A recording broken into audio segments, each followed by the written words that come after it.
لو محتاج تعرف إيه أكتر منطقة في حياتك محتاج تعمل لها تشافي، محتاج تفكّر فيها أكتر وتدوّر وراها وتحفر جواك وتعرف إيه سببها وتحلّها، وهتعمل نقلة كبيرة في حياتك وتغيير بجد تحسّه في الواقع، فكّر في إيه الحاجات اللي بتحصل لك في حياتك اليومية دايمًا بتحفّزك من جواك وبتخلّيك متضايق وغضبان حتى لو ما عرفتش تعبّر عن الغضب ده.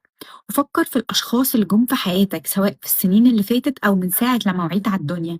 الأشخاص دول اللي انت دايما بتحط لهم عنوان ان هي كانت علاقات سامة، كانت أشخاص سامة، كانت ناس بتستغلك أو بتحط لهم أي عنوان سلبي مش إيجابي.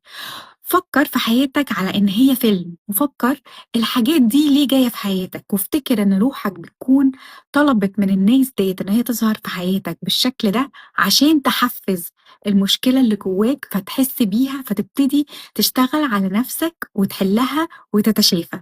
لمّا أنت ما بتعملش كده بترجع المواقف والأشخاص تتكرر تاني في حياتك عشان تدّيك منبه تاني إنه في حاجة عندك جواك أنت محتاج تشتغل عليها.